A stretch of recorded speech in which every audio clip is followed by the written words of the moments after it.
Première impression, Doctor Who, il était une fois un seigneur du temps, première. Et bah là, en fait, tout simplement, j'aurais adoré pouvoir faire un petit de tournevis Sonic pour pouvoir lancer le générique. Mais bah voilà, mon tournevis Sonic un peu custom, mi-steampunk, mi un peu conte de milieu de nuit, ne fonctionne plus, donc post-prod, Adobe After Effects.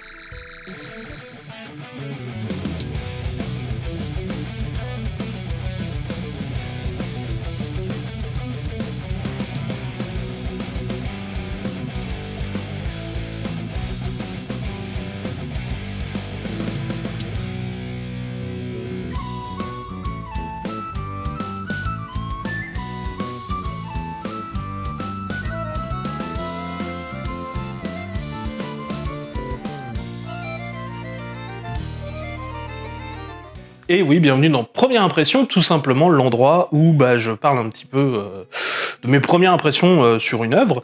Et aujourd'hui, on va parler de Doctor Who. Et oui, parce que je suis un grand fan de Doctor Who, et que je suis un grand fan de comics, et que je suis un grand fan des comics Doctor Who, dont j'ai déjà parlé un petit peu ici et là sur la chaîne, que ce soit les premiers comics en fait de Doctor Who, donc du premier Docteur, et voire même carrément en fait tout un historique. Et voilà, tout simplement on arrive à cette nouvelle publication qui est un petit peu originale, puisque c'est un nouvel éditeur français qui reprend la licence de Doctor Who en français. Parce que depuis que je lis des comics, figurez-vous qu'il y a des gens qui essayent de publier des comics Doctor Who en France, et qu'on en est au 3e éditeur. Petit historique vite fait, au début était Franchise. Voilà, on parle vers 2011, 2012, 2013, et là c'était déjà un peu compliqué pour Franchise. Petit éditeur parti beaucoup trop tôt, dont en fait les Doctor Who étaient vraiment la pierre angulaire, on va dire, de leurs éditions, parce que le reste était pas ouf. Voilà, donc on était sur des éditions souples qui valaient à l'époque aux alentours de 14€, c'était plutôt bien.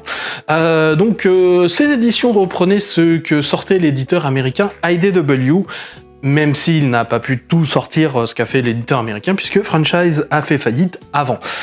Et l'éditeur américain IDW a laissé tomber la licence, ou plutôt n'a pas obtenu le renouvellement de la licence à partir d'un moment. Ce qui s'est passé, c'est que c'est l'éditeur Titan Comics qui a récupéré la licence et qui a commencé à sortir des titres. Et au moment où justement il y a eu un nouvel éditeur et donc de nouveaux numéros 1, eh bien il y a un nouvel éditeur français qui s'est dit « Tiens, je vais me lancer ». Cet éditeur, c'était Achilleos qui existe toujours. Encore heureux, parce qu'ils font du bon taf en tant qu'éditeur. Et donc voilà, Achilleos a tenté vraiment de faire fonctionner, alors avec quelque chose d'un peu plus classe, un peu plus cartonné. Alors voilà, on arrivait sur du 15€ pour du cartonné. Tout simplement, c'était des éditions que j'aimais beaucoup, et que malheureusement, ça n'a pas très bien marché par chez nous. C'est vraiment triste, parce que c'était des bonnes séries, même si en termes scénaristiques et sur la longueur, parce que du coup il y a eu 3 années comme ça ongoing consécutives, plus plein de mini-séries à côté, c'est celle du 11e Docteur qui me plaisait le plus. Voilà. C'était Ali Wing au scénario, et en fait Ali Wing, du moment que tu le laisses un peu cuisiner, il sait te faire des trucs de dingue. Actuellement, l'éditeur américain Titan Comics a toujours les droits pour Doctor Who, et d'ailleurs s'apprête à bientôt ressortir une série régulière Doctor Who, parce que malheureusement ça a un peu moins bien marché pour Doctor Who en comics ces dernières années. Ce qui s'est passé, c'est qu'il y avait de très bonnes séries Doctor Who sur le 13e Docteur. Vraiment, je recommande vraiment les séries régulières du 13e Docteur scénarisées par Jodie Hauser, qui sont excellentes, voilà, qui étaient vraiment très bonnes. Vraiment, je recommande à fond cette série. Le problème, c'est que il y avait un peu moins d'achats, parce que le 13e Docteur était malheureusement un peu moins populaire que d'autres Docteurs avant elle. Raison sans doute aussi de qualité parfois de la série télé, notamment des scénarios de la série télé, qui ont parfois quelques petits soucis. Mais bon. Le gros souci, surtout qui a fait du mal, c'est Monsieur Covid. Voilà, Monsieur Covid, il a fait du mal, il a tout arrêté, et notamment, il a fait que, du coup, il n'y avait plus de titres réguliers Doctor Who, mais des mini-séries, qui se sont toutes retrouvées sous cette appellation un peu passe-partout de Doctor Who comique. Voilà, Doctor Who comique, hein, ça donne envie, hein, voilà, hein. Et peu importe ce qu'on fait, hein, même si on mélange le 13e et le 10e Docteur, ou qu'on fait un comics donc sur Missy, donc l'incarnation du maître pour l'anniversaire du maître, hein, c'est la même chose, c'est la même appellation, et même derrière, on va pas s'amuser à changer les phrases pour vendre le truc. Voilà, non, c'était pas la meilleure époque créativement parlant pour Doctor Who. Dernière sortie donc de cette appellation de Doctor Who comique est quelque chose qui est annoncé depuis très longtemps, c'est-à-dire l'arrivée de Dan Slott sur le titre. Dan Slott, c'est un auteur américain qui est plutôt prolifique et très connu dans le monde du comics, notamment parce qu'il a fait le run le plus long possible sur Spider-Man. Voilà, ça c'est juste un tout petit exemple, hein. Le monsieur est resté un bon paquet de temps, et il en était parti, et il vient de revenir sur Spidey. Par exemple, vous pouvez le retrouver actuellement sur Spider-Man dans le mensuel Marvel Comics, qui tout simplement mélange pas mal de séries, donc un peu tout ce qui est Spider-Man, les Avengers actuels, Iron Man, et aussi Thor. Immortal Thor, qui est génial. Donc Dan Slott, c'est un grand nom, mais surtout pourquoi c'est intéressant de le voir sur Doctor Who, c'est parce que Dan Slott adore Doctor Who, et notamment il l'a prouvé avec une série en 4 tomes, voilà, sur le surfeur d'argent. Alors je sais, là j'en montre que 2, mais voilà, comme j'avais déjà fait la blague à l'époque, j'ai pas 4 nains. Donc du coup, c'est une série sur le surfeur d'argent, c'est la première analyse de run que j'ai fait sur ma chaîne, et voilà, je démontrais déjà à quel point tout était piqué de Doctor Who et de la version moderne de Doctor Who et tout ça. Voilà, et donc du coup, Dan Slott voulait absolument faire du Doctor Who depuis un moment, et autant vous dire que les gens de Titan Comics, ils voulaient absolument aussi que Dan Slott vienne leur faire un truc. Le problème, c'est que Dan Slott, il a un contrat d'exclusivité avec Marvel. C'est-à-dire qu'il ne peut actuellement faire des scénarios, ou en tout cas travailler créativement, que pour Marvel. Voilà. C'est un contrat d'exclusivité. Ces derniers temps, son contrat est arrivé à son terme, donc il a pu commencer à renégocier les termes du contrat, et de ce que je sais, il a travaillé dur pour que, tout simplement, il puisse ajouter une petite clause à son contrat. Pouvoir faire une fois par an un comics Doctor Who. C'est quelque chose qu'il a annoncé il y a 1 an et demi, presque 2 ans, et autant vous dire qu'on l'attendait au tournant, on avait très envie de voir ça. Et le voilà, et du coup, un nouvel éditeur français, Black River Comics, a décidé, tout simplement, de se lancer. Au niveau de la forme, on allie un petit peu le meilleur des deux mondes de ce qui a pu se faire en termes des éditions françaises précédentes, puisque on retrouve une couverture souple, donc sans doute moins onéreuse, et donc qui fait que le prix reste seulement à 16,90 en ces temps où le prix des comics augmente. Mais où l'on garde, contrairement à la première édition franchise, tout simplement, voilà, le minimum, tout simplement, pour nous redire qui sont les personnages en début de numéro.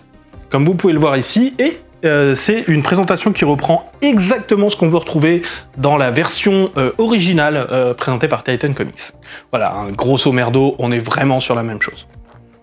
Donc du coup, on arrive sur quelque chose dont j'ai énormément envie de parler, énormément envie que ce soit bon, je ne vais pas le cacher, mais est-ce que ça l'est vraiment?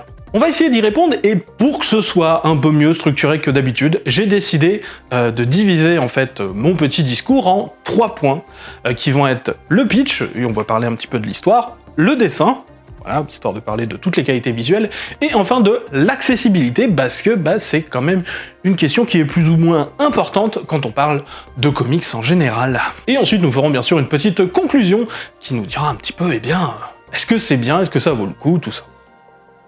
C'est parti, maestro. Au niveau du pitch, tout simplement, ceci est un numéro one-shot qui contient 2 histoires.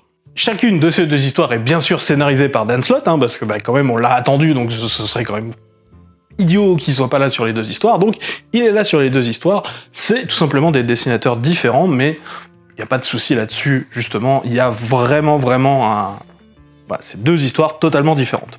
La première histoire s'appelle Lueur du feu et est vraiment l'histoire principale qu'on va retrouver. Le docteur a de tout temps, auprès des personnes qui l'accompagnent, parlé de cette légende des pyromèses. Donc les pyromèses, ce sont des espèces, une race extraterrestre en fait, qui aurait donné le feu aux espèces intelligentes et qui, en fait, l'a fait parce que ce qu'il cherche, c'est trouver des humains qui sont, enfin des humains ou des extraterrestres, qui sont doués tout simplement pour raconter des histoires. Et si jamais il trouve quelqu'un qui sont doués pour raconter des histoires, bah en fait, il les embarque et on sait pas où est-ce qu'ils vont. Et donc il se trouve que la compagne du moment, Martha Jones, est tout simplement en fait récupérée par justement ces pyromèses et donc doit leur raconter une histoire. Il se trouve que le docteur a prévu ça de longue date et qu'il y a tout un plan, il faut que Martha leur raconte une histoire et une histoire particulière. Et voilà, le récit va être entrecoupé donc de cette histoire de Martha qui raconte en fait, on va dire, une aventure du docteur qui est découpée en 3 parties, qui est dessinée par un dessinateur différent. Voilà, mais on y reviendra sur la partie dessin. Les 3 parties peuvent être grossièrement résumées comme suit. Tout simplement, on a un peu une histoire introductive qui nous présente un petit peu le personnage du docteur, puisque les pyromèses ne connaissent pas le docteur. Tout simplement, en fait, le docteur qui chercherait à en fait, attraper un gros poisson dans une mer, alien bien sûr, et bien sûr un alien qui veut pas.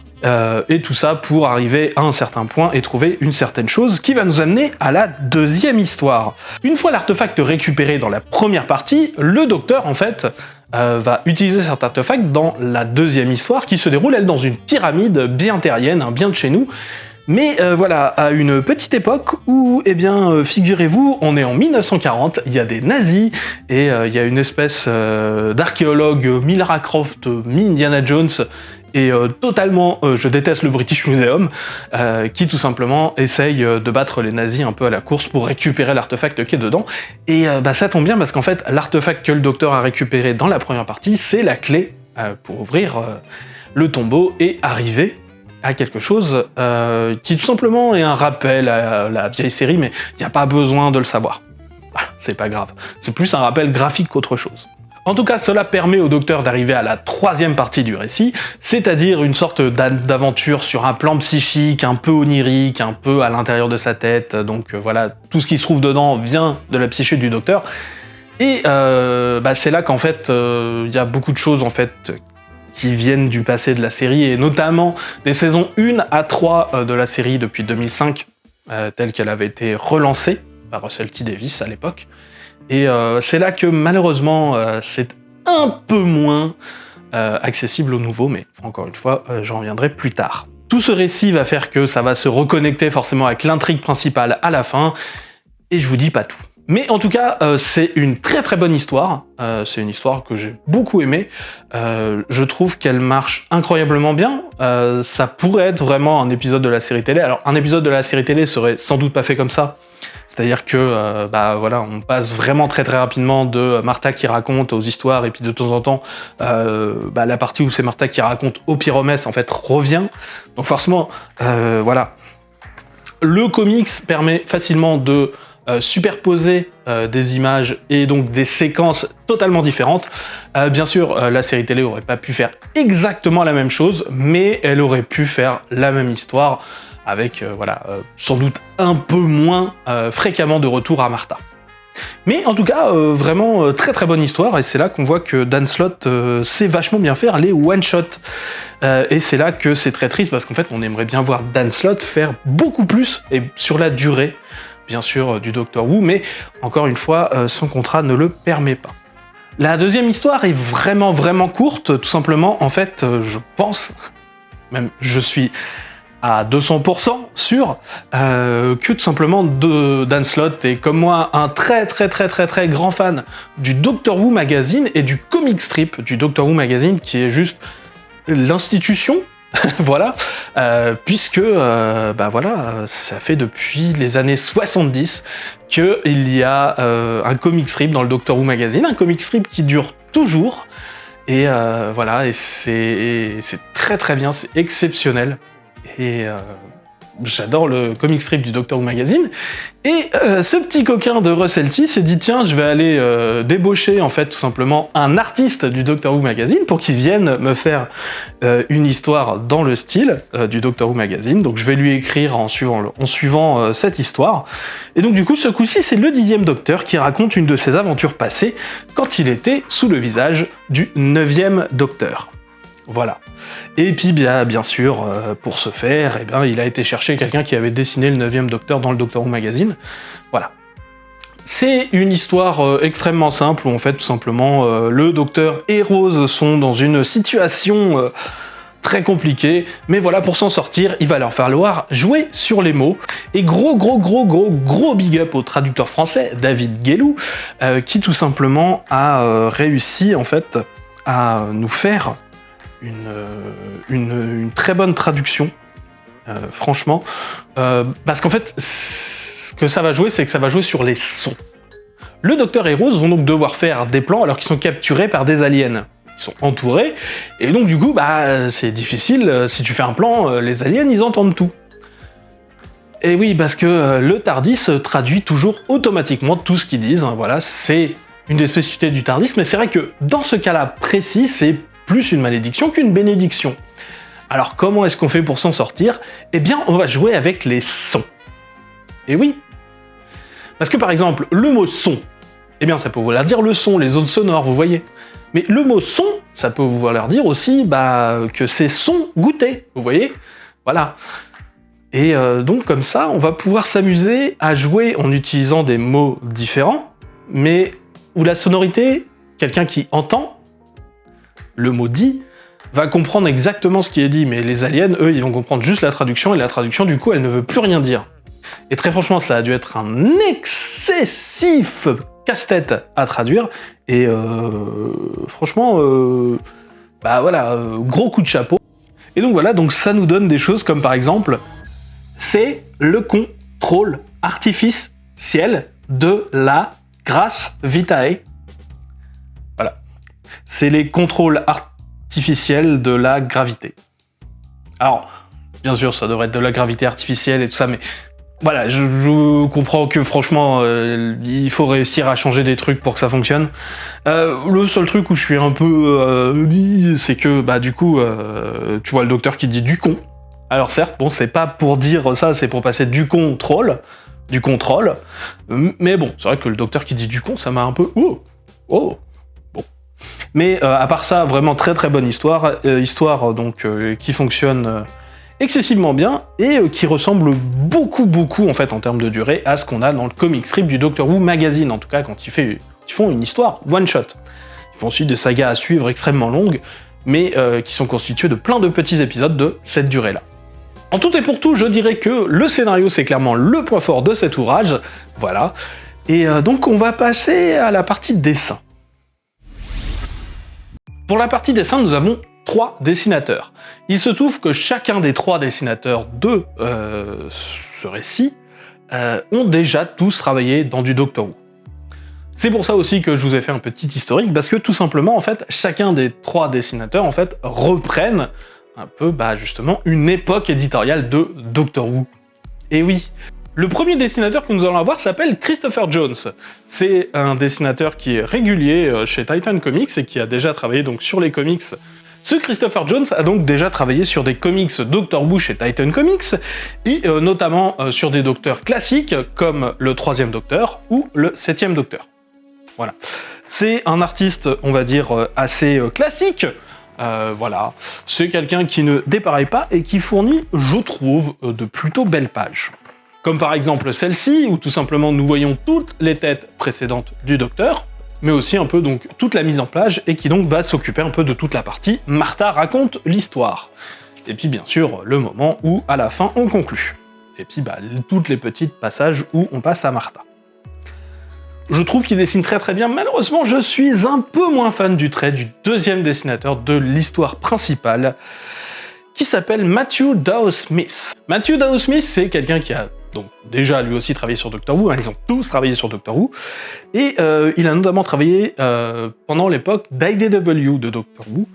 Voilà, on l'a pu déjà l'avoir en français, comme par exemple ici sur ce recueil qui s'appelle Le Temps qui passe, et qui tout simplement c'est Doctor Who rencontre Casablanca. Non, littéralement, c'est Doctor Who dans l'intrigue de Casablanca. Et alors, je vais être franc, j'avais déjà du mal avec son style à l'époque. Voilà. Qui je trouve il marche bien sur des illustrations, mais voilà, parfois en détail, ça marche moins bien, et je continue à penser que c'est malheureusement un point qui parfois pêche beaucoup, encore ici. Voilà, alors, c'est plus joli quand même qu'à l'époque, ou alors je m'y suis fait parce que, encore une fois, des œuvres comme Le Temps qui passe, en fait, je les possède depuis bientôt 10 ans. Donc forcément, j'ai eu le temps de m'y habituer. Mais voilà, je les trouve un peu moins fans. Par exemple, on peut comparer le docteur qui tout simplement court sur la couverture avec l'image que nous en fait Matthew Doe Smith dans le vrai récit. Voilà, on n'est pas sur la même, malheureusement la même qualité. C'est triste. Après, le style visuel n'est pas mauvais en soi, c'est juste que moi j'ai du mal à m'y faire, c'est pas tout à fait à mon goût. Mais encore une fois, chacun a le droit de le trouver joli, et en tout cas, au niveau de découpage et lisibilité de l'action, en tout cas, ça marche très bien, et bon, c'est juste que c'est pas à mon goût. Mais l'action a le mérite d'être lisible, d'avoir beaucoup de variété dans ce qui est proposé, et franchement, pour, encore une fois, quelque chose qui est une adaptation d'une série télé, malheureusement, on ne trouve pas toujours ça. En termes de qualité, qui devrait être basique, mais on ne trouve pas toujours ça. Donc voilà, c'est vrai que je trouve ça dommage de devoir dire que Matthew Doe Smith, c'est un dessinateur que je suis pas hyper fan, mais bon, il faut dire, je trouve quand même qu'il en fait, ne fait pas tomber en fait l'œuvre. C'est-à-dire que l'œuvre tient quand même. Je l'ai apprécié quand même, je l'ai même bien apprécié, malgré son trait. Quant au troisième et dernier dessinateur, il s'agit de Mike Collins. Mike Collins, qui est tout simplement un des messieurs qui a le plus travaillé sur le strip du Doctor Who Magazine, puisqu'il est là à divers tâches, déjà à partir du 6e Docteur, et a encore fait des histoires à l'époque du 13e Docteur. Mais le moment où il était le plus actif, on va dire, c'est quand il a fallu faire la première histoire de David Tennant, mais surtout, c'est le monsieur qui a fait l'intégralité des histoires avec Christopher Eccleston, donc le 9e Docteur. Voilà. Là, c'est l'intégralité des histoires du 9e Docteur dans le Doctor Who Magazine, parce que Christopher Eccleston, il est resté 1 an. Forcément, ça ne laisse pas beaucoup d'histoires. Et donc du coup, moi je suis désolé, mais j'aime bien Mike Collins en fait. C'est un artiste qui est très doué, et autant je sens que son David Tennant, il le tient pas forcément. Heureusement, c'est pas lui qu'on voit le plus, c'est Christopher Eccleston, et Christopher Eccleston, il sait super bien le dessiner. Voilà, on est vraiment sur quelque chose qui est très bien, même si, encore une fois, bien sûr, tout le sel de cette action, c'est bien sûr plutôt le dialogue, puisque ça va être principalement des jeux sur les mots, pas des jeux de mots, mais des jeux sur les mots qui vont servir de résolution. Bref, moi c'est tout bon, Mike Collins. Nous allons donc passer à l'accessibilité. Et oui, parce que Doctor Who, c'est quand même compliqué. Doctor Who, c'est une série qui existe depuis 1963. À l'époque, tout simplement, c'était en noir et blanc, et nous suivions William fucking Hartnell. J'adore William Hartnell. Je l'appelle affectueusement Papy. Voilà. Well, there you are, young man. What do you think of that now, eh? A Viking helmet. Maybe. What do you mean, maybe? What do you think it is, a space helmet for a cow? Alors certes, il y a eu une pause dans le show, hein. On s'est arrêté à la saison 26, en 1989. Et oui, il y a eu un film en 96, et la série a repris en 2005, et là, tout simplement, va connaître une 3e saison 1, qui va donc apparaître sur Disney+, normalement, dans le mois qui va venir. Voilà. Et voilà, ce sera le 15e Docteur, et autant vous dire qu'on est à fond. Alors oui, vite fait quand même, le docteur, pour ceux qui ne connaissent pas, c'est juste en fait quelqu'un qui, quand il meurt, en fait, va changer de corps et un peu de personnalité, parce que la personnalité est un peu liée à ton corps, à tes maniérismes, à ce que tu ressens finalement, mais par contre qui garde toute sa mémoire. Ce qui fait que c'est plus ou moins le même personnage, mais en même temps, chacun peut apporter quelque chose de nouveau, chaque nouvel acteur peut apporter quelque chose de nouveau au personnage, et c'est ça qui fait que la série est excellente. Voilà. C'est un personnage qui ne cesse d'évoluer selon en fait ce que les gens lui amènent, et jusqu'ici, il n'y a jamais eu un mauvais docteur. Jamais. Il y a eu des mauvais scénaristes de Doctor Who, mais jamais de mauvais docteurs. Ça, c'est très important. Je pense que c'est peut-être le seul truc qui pourrait tuer la série, c'est vraiment qu'on se trompe dans le casting. Il y a des docteurs plus ou moins bons, mais il n'y a jamais eu de mauvais docteurs. Et donc, du coup, est-ce que c'est facile de rentrer dedans ici? Oui et non. En fait, on m'a déjà posé la question, et j'avais répondu quelque chose comme une réponse un petit peu mitigée. Je pense qu'il y a ici beaucoup de choses qui permettent en fait, de s'attacher au personnage du Docteur et d'apprendre à le connaître. Vraiment. Certes, il y a 7 premières doubles pages où, bon, bah, si tu sais pas que tous ces gens, c'est la même personne, c'est-à-dire que, bah, justement, ce que j'ai expliqué, donc quand il meurt, il change de corps, mais il garde toute la mémoire et tout ça, là, tu vas être un petit peu perdu. Alors après, t'es un petit peu perdu, mais quand même, c'est quand même vite fait dit dans le précédemment. Alors après, il y a plein de gens qui ne lisent pas les précédemment. Je vous conseille toujours, quand un éditeur met du matériel, donc tout simplement en début pour expliquer, c'est que c'est important. Si vous arrivez sur quelque chose de nouveau et que vous voyez ce genre de choses, lisez-le. Si vous êtes quelqu'un qui connaissait bien le bousin, bah allez-y, passez, mais si vous êtes quelqu'un de nouveau, vraiment, allez-y, c'est là, en général, que vous allez trouver, en fait, vraiment les points d'accroche qui vont vous permettre de rentrer dans le récit. Vraiment, c'est super important. Je ne saurais jamais le dire assez. Par contre, justement, toute la partie narration et tout ça, en fait, est excellente parce que, justement, c'est Martha qui raconte à des gens qui ne connaissent pas forcément le Docteur. Et donc, du coup, il y a toute une partie un peu réintroduction, les pyromètres qui posent des questions, par exemple. Bah, comment il peut rentrer alors qu'il a juste montré un papier blanc? Oui, bah ça, c'est un... Donc, Martha va nous faire une explication qui pourrait à peu près résumer, oui, bah ça, c'est un artefact qu'on a dans la série, en fait, ça s'appelle du papier psychique, et en fait, bah en gros, il peut faire voir aux gens ce qu'ils pensent qu'il y a dessus, et pour qu'ils puissent l'accepter le plus facilement possible. Voilà, c'est une façon très simple, et en même temps, bah, très bien jouée, de pouvoir expliquer la série à quelqu'un qui ne connaîtrait pas. En même temps, je rappelle que en VO, c'est sorti en fait vraiment chez l'éditeur de Doctor Who, qui fait ça depuis je sais pas combien de temps, depuis pas mal de temps quand même, et voilà, c'est sorti dans un truc qui s'appelle Doctor Who Comic, en one shot. Voilà, c'est un peu moins important de parler aux nouveaux lecteurs que, bah forcément, pour cette première édition pour un nouveau public francophone. Donc du coup, je trouve que quand même ça fonctionne. Malheureusement, il y a un point qui pêche au niveau de l'accessibilité, c'est la troisième partie du récit principal. Je vous ai dit que le récit principal se divise en 3 parties. La troisième partie se situe dans quelque chose de plus ou moins onirique, quelque chose qui vient un petit peu de l'esprit du Docteur, et on retrouve en fait énormément de créatures venues du passé du Docteur, et bien sûr, il n'y a aucune réintroduction pour ça. De base, je vous dirais, c'est pas grave si vous les connaissez pas. Après tout, c'est juste une péripétie en arrivant là-dessus. Voilà, c'est comme voir une harpie dans Jason et les Argonautes. Bon bah si tu connais pas les harpies, bon bah c'est pas grave. Tu vois bien que c'est une créature un peu chelou, elle veut du mal. Bon bah voilà, c'est le principal, c'est le voyage de Jason et les Argonautes. Je sais, ma métaphore, elle est chelou, mais j'aime bien ce film. Voilà, j'ai pas d'autre explication.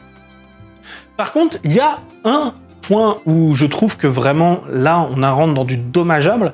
C'est-à-dire qu'en fait, il y a quelqu'un, qui est donc dans la tête du Docteur, qui dit, bon bah, Docteur, certes, on a été ennemis, mais en fait, moi, vous m'avez aidé. Et donc, du coup, c'est pour ça que je vous rends l'appareil, et donc, il va l'aider dans ce truc-là. Et ben, du coup, ça devient un plot point. Ça devient quelque chose de beaucoup plus saillant dans la narration, et donc, du coup, sur ce point-là spécifiquement, je trouve que c'est dommage. Après, c'est vraiment juste un point, et le reste de l'ensemble, je trouve, peut-être assez accessible à des nouveaux lecteurs. ou à des nouveaux, même dans l'univers de Doctor Who, tout simplement. Je trouve que dans les deux autres histoires, tout simplement, on n'a pas besoin de savoir qui sont les races aliens. La preuve, c'est que, en fait, je suis sûr que la plupart des gens, en fait, qui l'ont déjà lu, en fait, ne savent pas que la race alien qu'on voit dans la deuxième histoire sont en fait des méchants de la série classique, qui sont donc les Osiriens. C'est des méchants classiques que j'aime pas beaucoup, parce que, ils ressemblent, En gros, c'est plus ou moins dit que, si jamais, c'est la théorie des anciens astronautes avec, oh là là, les Égyptiens, ils ont construit des trucs, mais leurs aliens à tête leurs dieux à tête d'animaux et tout ça, en fait, c'était des aliens, c'était les Osiriens. Voilà. Et notamment leurs grands méchants, parce que les Osiriens, c'est des gens plutôt sympathiques, mais il y a des grands méchants chez eux aussi, et notamment Sutekh le Destroyer. Use your powers for evil. Evil? Your evil is my good. I am Sutekh the Destroyer. Where I tread, I leave nothing but dust and darkness. I find that good. C'est dans une histoire assez culte, mine de rien, donc du 4e Docteur avec Sarah Jane Smith, qui s'appelle Pyramids of Mars, et notamment, donc, je voulais teaser un petit peu, quand j'en ai parlé, donc j'en parle ici, notamment donc tout simplement cet effet, qui est, je trouve, extrêmement bien reproduit, qui est l'effet spécial utilisé dans l'épisode Pyramids of Mars.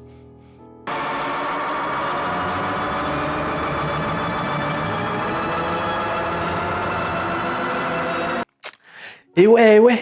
Donc il n'y a pas du tout besoin de savoir ces choses-là. Voilà, je vous ai juste donné ça un petit peu gratos. Il y a juste vraiment sur le point de la créature qui doit aider le Docteur à un moment, mais encore une fois, c'est que pour quelques pages où je trouve ça un peu dommage. Voilà. À vous de voir si vous voulez essayer de passer outre pour quelques pages. Je pense que si vous passez outre, vous pouvez rentrer dedans. Voilà. Mais bon, je le dis. Et donc, qu'est-ce qu'il nous reste à dire ? Eh bien, il nous reste à faire la conclusion. En conclusion, j'ai vraiment bien aimé, en fait. Voilà, je suis très content. En plus, moi, jusqu'ici, en fait, j'avais découvert, tout simplement, cette traduction française, parce que je l'avais déjà lu en VO à sa sortie. Voilà, j'en avais parlé vite fait dans la vidéo précédente que j'avais fait sur une mini-série qui avait été publiée par Titan Comics qui s'appelle Doctor Who Origins, dont je suis beaucoup moins fan, malheureusement. Je trouve qu'il y a beaucoup de défauts dans cette mini-série dont j'avais parlé à ce moment-là, et que ici, vraiment, on est dans du vraiment top niveau en comparaison. Donc du coup, j'avais découvert ça en numérique, puisque c'était le plus simple pour moi pour le lire à ce moment-là. Ensuite, donc j'ai participé à un podcast de Comics Discovery, pour tout simplement en parler, et donc on m'avait envoyé le PDF de la VF, histoire que je puisse en parler sur le moment. Alors, oui, c'est toujours une première impression, encore une fois, ce podcast, je l'ai enregistré littéralement il y a 3 jours. Voilà. Je l'ai enregistré mardi soir, là pour moi on est vendredi après-midi. Voilà. Et je viens juste... en fait là je sors juste de la librairie où j'ai acheté ceci. Voilà. Et ça fait 2 heures que je l'ai dans mes mains et qu'il est à moi, mon précieux. Et je dois dire que je suis assez surpris de la qualité de l'édition. Franchement, il y a un bel effet sur la couverture où vraiment, en fait, tout l'espèce de loup-garou et le 10e Docteur, en fait, vraiment ressort de la couverture. C'est ici tout doux. Et il y a le logo aussi qui est tout doux. Le titre aussi, on pourrait pratiquement passer le doigt sur le... Ah non, c'est pas le titre, c'est les pattes du loup-garou. Attention, soyons précis. Vraiment, c'est de toute beauté. Donc voilà, alors pas beaucoup de bonus en plus, hein, juste une... petite interview de Dan Slott, vraiment pas longue, qui au moins nous explique qu'il était fan de la série classique, ce que je ne savais pas. Je savais qu'il était très fan de Doctor Who, mais je savais pas qu'il l'était déjà, en fait, au moment où la série classique passait et qu'il avait pu voir la diffusion sur PBS. Et donc du coup, après, quelques petites variantes cover qui se sont fait à l'époque, avec le crayonné, tout ça, voilà. Ça mange pas de pain, c'est toujours sympathique à avoir. Mais je suis assez bien étonné de ce qu'on trouve là-dedans. Encore une fois, il y a des pages qui, je trouve, marchent quand même vachement bien. C'est une reproduction en fait d'une page qui arrive à un moment dans le scénar, c'est pour ça que je vous la montre, c'est pas juste une illustration. C'est vraiment un agrandissement d'une case. Sauf que du coup, je peux vous la montrer comme ça, sans que ça vous spoil en fait ce qui se passe au même moment. Du coup, j'en profite. Très franchement, j'aime beaucoup. Je sais que par exemple, les gens avec qui j'ai fait le podcast, donc chez Comics Discovery, étaient un peu moins fans. En même temps, je pense qu'ils sont aussi un petit peu moins fans de Doctor Who. Et quelqu'un a eu, je crois que c'était Faye, qui a eu quelque chose en fait une remarque qui était, je trouve malheureusement très justifiée. C'est-à-dire qu'en effet, si t'es fan de Doctor Who, en fait, ça va te plaire parce que t'es déjà, enfin, ils t'ont déjà à moitié acheté parce que c'est Doctor Who en fait. Ils ont juste à faire un truc bien pour que tu sois content. Et je pense que c'est le cas, en fait, oui. En même temps, c'est bien, je vais pas dire que c'est pas bien. Voilà. Moi, je suis content. Voilà, j'espère vraiment que Black River, tout simplement, va tout simplement pouvoir faire perdurer cette licence. Pouvoir faire des comics Doctor Who. Surtout que maintenant, Titan a annoncé qu'avec le 15e Docteur, ils allaient relancer une série régulière. Et je le redis, les séries régulières de Titan Comics étaient bonnes. Et elles ont malheureusement dû être arrêtées d'être publiées par chez nous, par manque de vente, mais voilà, j'ai continué à toutes les acheter, tout simplement tout ce qui est sorti en VO. Et donc je peux vous assurer que tout simplement quand Titan Comics a décidé de faire en fait une série régulière, en général, il délivre à fond. Et donc du coup, je ne peux que continuer à espérer que du coup, ce que va nous sortir Titan Comics va être vraiment au niveau de ce qu'a pu faire Jody Houser par exemple, ou encore Ali Wing encore avant, et qu'on ait tout simplement une très bonne série. Et c'est tout ce que je souhaite, et je souhaite vraiment que ça arrive eh bien chez nous, et que ce soit auréolé de succès. Et donc voilà. Tout est à voir pour le futur, parce que voilà, rien n'est fait. Hein. Normalement, notre premier aperçu en fait de la série du 15e Docteur va avoir lieu lors du Free Comic Book Day, américain de cette année. Donc tout simplement, voilà, hein, rendez-vous en mai pour avoir un petit aperçu de ce à quoi ça va ressembler. Et voilà, ça va être plutôt pas mal. En tout cas, je l'espère. Tout est à voir pour le futur, tout est possible. Et en même temps, le futur, c'est le domaine du docteur. Elle est cheesy cette conclusion. Moi je m'en fous, je la garde. Allez, tout simplement, on se retrouve une prochaine fois pour une prochaine vidéo. C'était SN Parod, salut à tous.